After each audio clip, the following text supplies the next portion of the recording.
Unknown নম্বরের ঘটনার পর আহিল মেনেই নিয়েছিল ওইটা একটা রং নম্বর।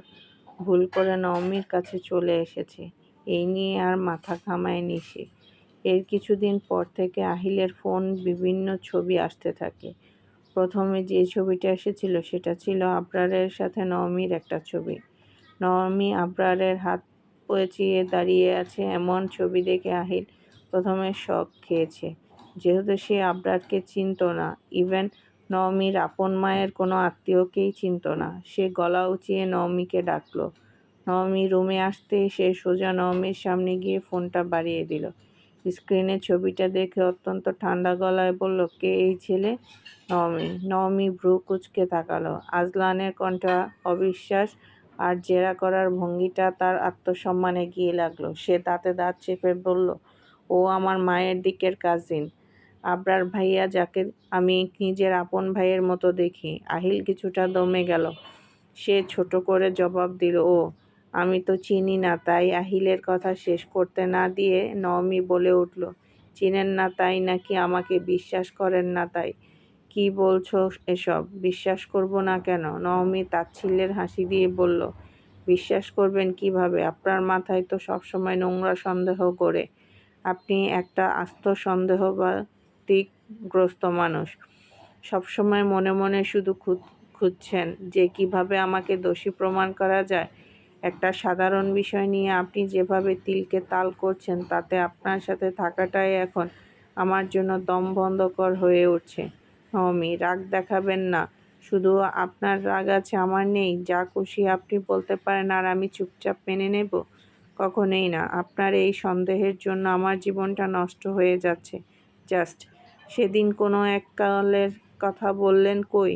আমি যখন আপনার সামনে কল ব্যাক দিলাম তখন তো নম্বর অফ দেখালো। তাহলে আপনাকেই কল দিয়ে এসব বলে বুঝি? এই যে এই ছবিটা আপনার ভাইয়ের সাথে আমার কখনকার ছবি, আপনি ঘেঁটে খুঁজে বের করে এনেছেন। কেন এনেছেন?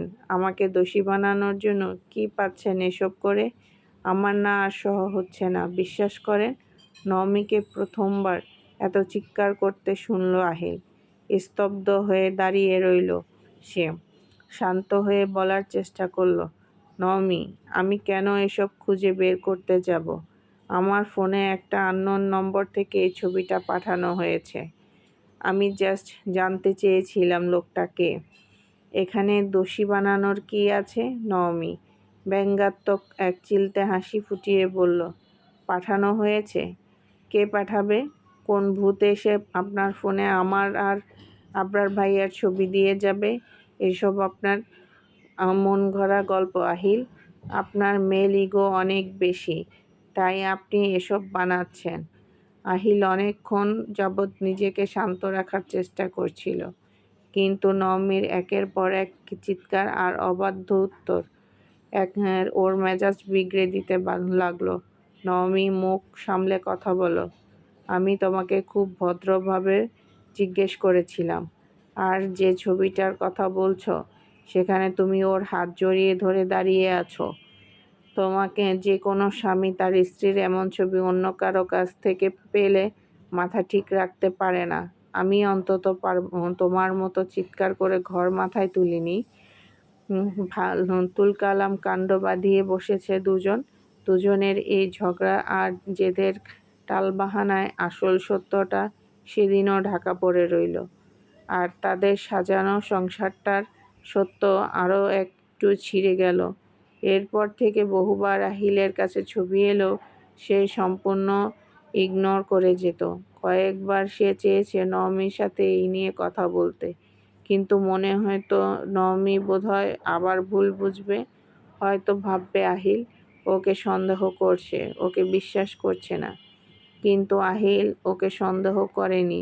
সে বুঝতে পারছিল কোনো একটা ষড়যন্ত্র চলছে, কিন্তু নওমির সাথে এই নিয়ে কিছুই বলতে পারছে না।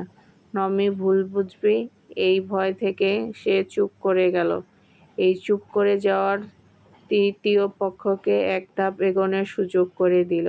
সব কিছু স্বাভাবিক চলছিল, কিন্তু এরপর আরেক কাণ্ড। হঠাৎ আহিলের হাতে আসলো একটা ডায়েরি। এই ডায়েরি আগে দেখেনি আহিল। কৌতূহলবশত ডায়েরিটা খুলতেই কিছু লেখা চোখে পড়ল, সাথে বিভিন্ন পাতা থেকে কিছু চিরকুট চিঠি ডায়েরি থেকে বেরিয়ে নিচে পড়ে গেল। একটা লেখায় চোখ আটকে গেল, সাথে দমও যেন আটকে আসছিল আহিলের। গোটা গোটা অক্ষরে লেখা, আমি আহিলকে কোনোদিন মন থেকে মানতে পারিনি। ওর ব্যবহার আমার কাছে জাস্ট বিরক্ত লাগে। একটা মানুষ একটা বিরক্তিকর কি করে হতে পারে? আমার ভালো ইচ্ছে অনিচ্ছে কিছুই দেখে না, শুধু নিজের জোর খাটায় আমার ওপর। আমার দম বন্ধ লাগে ওর সাথে। আমি অন্য একজনকে ভালোবাসি, তাকেই চাই, কিন্তু আহিলকে আমি এটা জানতে পারবো না, ও বুঝবেও না। আমি ওকে সহ করতে পারছি না। আহিল স্তব্ধ হয়ে রইল, মাথা কাজ করা বন্ধ করে দিয়েছে। মনে হচ্ছে ও আকাশ থেকে ধপ করে মাটিতে পড়ল। আর বাকি সব চিঠির ভাষাগুলো ছিল অত্যন্ত আপত্তিকর, যার প্রেরকের নাম না থাকলেও প্রাপক ছিল নওমি। একজন স্বামী হিসেবে নিজের স্ত্রীর ডায়েরিতে এই হাতের লেখা দেখার পর আহিলের পক্ষে মাথা ঠিক রাখা অসম্ভব ছিল। তবুও এক এক করে সব চিঠি উল্টে পাল্টে পড়ল। কিছু কিছু চিঠি রিপ্লাই মনে হলো, অর্থাৎ যাকে পাঠানো হয়েছে তার কাছ থেকে যাবে এমন। সে ডায়েরিটা আবার খুলে লেখা মিলিয়েছে, বারবার মিলিয়েছে, এক আশায় যে হয়তো লেখাটা নওমির নয়, কিন্তু তার আশার উপর পানি ঢেলে বারবার একই উত্তরেই আসছে, লেখাটা নওমিরই।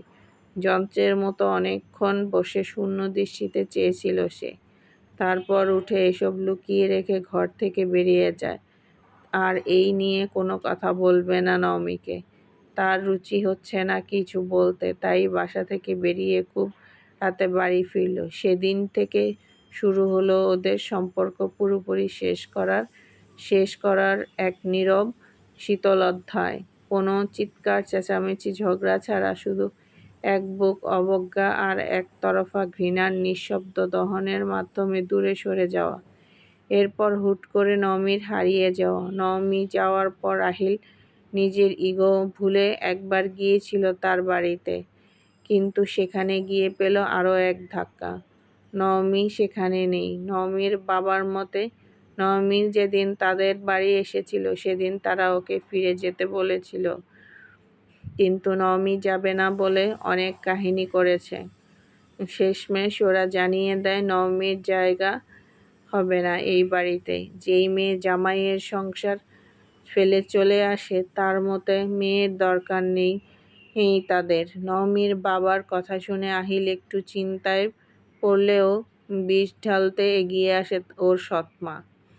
আমার ছোট বোন দেখেছে, ওই মাইয়া তার মায়ের বইনের পোলার সাথে গেছে।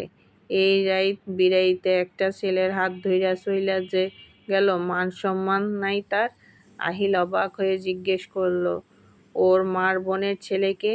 আর যেহেতু ওর সাথে গেছে, নিশ্চয় ওর খালার বাড়ি যাবে। নওমির মা মুখ বাঁকিয়ে বলল, ওর মায়ের পোলাডার নাম আবরার। তারা মাইয়ার খালার ওইখানে যায় নাই। কই গেছে আমরা বলবার পারি না। নিশ্চিত ওই পোলার লগে গেছে গা। এমনিও আগের থেকে ওই পোলার লগে নূরের ভাব বেশি, ঘেঁষাঘেঁষি কম ছিল না বাবা গো। কিছু কইলেই তো আমি খারাপ, আরও অনেক কিছু বলে আহিলকে উস্কে দিল সে। আহিল কিছু না বলে বেরিয়ে আসলো। নওমিকে খোঁজার চেষ্টা করেনি আর। সে যেখানে গিয়ে ভালো থাকবে থাকুক। সেদিনের পর থেকে জীবন থেকে নওমি নামক অধ্যায় মুছে ফেলার সব রকম চেষ্টার রত ছিল আজলান। এক প্রকার সফলও ছিল, কিন্তু একাকিত্বের সময় কিংবা ঘুম না আসলে খুব মনে পড়ত। কম তো যত্ন করেনি মেয়েটাকে, কম ভালোবেসেছিল বুঝি। তবুও তার সাথে এমন হলো কেন? ওর জন্য একটু মায়া হলো না বুঝি? বিয়ের আগে কি বলতে পারতো না তার যদি পছন্দ থেকে থাকে? নাকি ওই নরকের জীবন থেকে বেরোনোর জন্য তাকে ব্যবহার করেছে মেয়েটা? তার আগের জীবনটাও তো সুখের ছিল না, এটা তো জানে আহিল। অতীতের স্মৃতি থেকে বেরিয়ে এলো আহিল। চোখের কোণে পানির অস্তিত্ব দেখা গেল।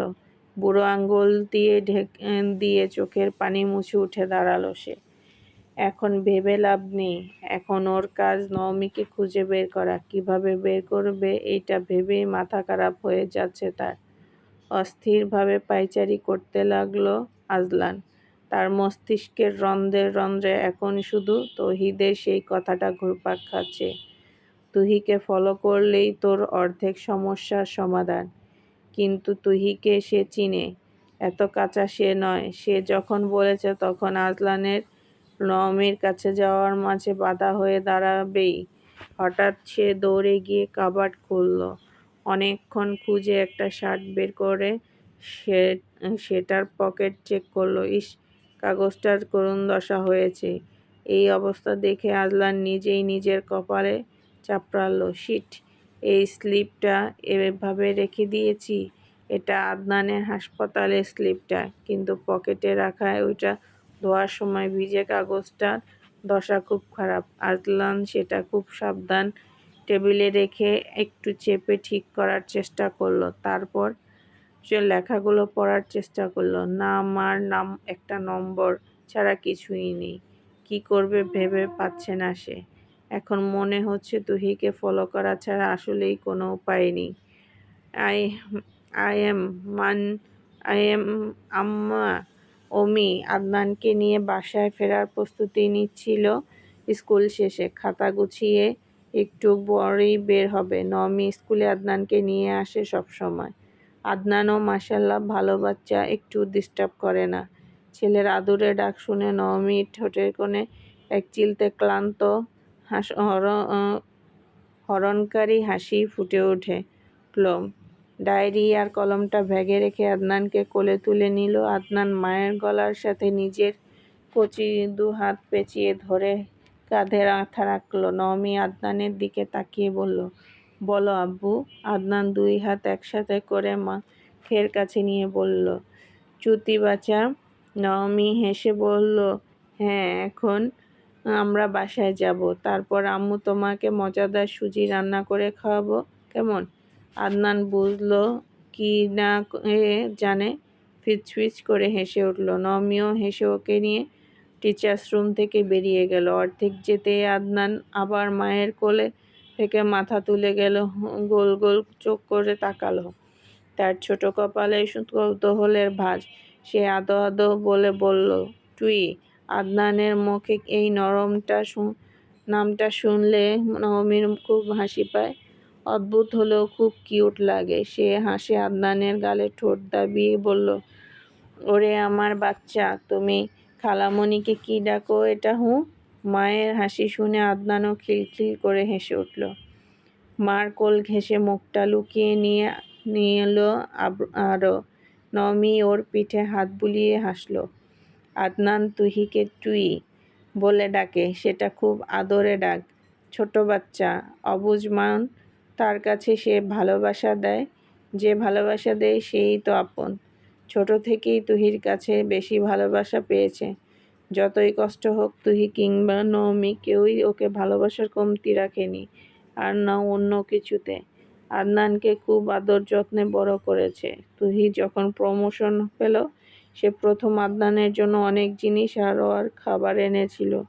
নওমির মনে আছে, এ মেয়েটা রক্তের না হয়েও ওদের যে যত্ন করেছে কেউ করেনি। তাই বোধহয় আদনান ওকে বেশি ভালোবাসে।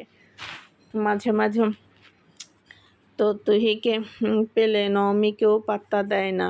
তবে এটা নওমির খারাপ লাগে না, বরং ভালো লাগে। তার মনে আসে, যাক, এই দুনিয়ার কেউ তো আছে যে আদনানকে নিঃস্বার্থ ভালোবাসে। ওর ভাবনার মাঝে আদনান আবার ডাকলো, মুখ ভার করে ছলছল চোখে তাকিয়ে বলল, মা টুই। তুহি আসবে তো আব্বু? আমরা বাসায় গেলেই দেখবে এসে যাবে। কান্না করে না? তুহি প্রতিদিন একবার হলেও এসে দেখে যায়। ব্যস্ততা বাড়লে সেদিন আসতে পারে না, কিন্তু সর্বক্ষণ খবর নয়। আর আদনান হচ্ছে তুহিকে তার লাগবেই। দিনে 1000 বার জিজ্ঞেস করে ফেলে তুহির কথা। নওমি আলতো করে আদনানের ওলট পালট হয়ে যাওয়া নরম চুলগুলো হাত দিয়ে ঠিক করে দিল। মায়ের আশ্বাসে আদনানের মেঘ করা মুখটা আবার একটু শান্ত হলো।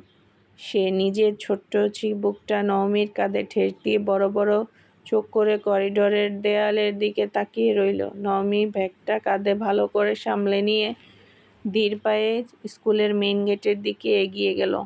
ছুটির পর স্কুল প্রাঙ্গণটা এখন অনেকটাই শান্ত। দু-একজন স্টাফ ছাড়া তেমন কেউ নেই। সে আদনানের মাথায় ছায়া দেওয়ার চেষ্টা করে ওড়নার আঁচল একটু টেনে নিল। এই সময় রিকশা পাওয়া খুব বেশি কষ্টের। রাস্তার একপাশে এসে দাঁড়িয়ে নওমী একটা রিকশার জন্য এদিক ওদিক তাকাচ্ছিল। ঠিক তখনই দূরে মনে হলো একটা পরিচিত মুখ দেখল সে। আবার দেখার জন্য ঘাড় ঘুরিয়ে তাকাতেই ঝটকা খেল সে। মেরুদণ্ড বেয়ে শীতল স্রোত নেমে গেল, পুরো শরীর কেঁপে উঠল। আদনানকে বুকে চেপে দৃষ্টি সরিয়ে দ্রুত রিকশা খুঁজতে লাগলো। ততক্ষণে ওপাশ থেকে বড় বড় পা ফেলে রাস্তা পার করে এগিয়ে এলো আজলা নওজাদ। ঠিক নওমীর সামনে এসে দাঁড়ালো। নওমী 2 কদম পিছিয়ে গেল। তখনই শোনা গেল আকুল কণ্ঠের পরিচিত কণ্ঠস্বর, "নওমী, আর কত পালাবে নওমী? আর কত লুকোচুরি চলবে? এবার তো ধরা দিতেই হলো।" বন্ধুরা, আমার গল্পটি কেমন হয়েছে জানাতে ভুলবেন না। আর নতুন হয়ে থাকলে চ্যানেলটি অবশ্যই সাবস্ক্রাইব করে দিবেন। প্লিজ।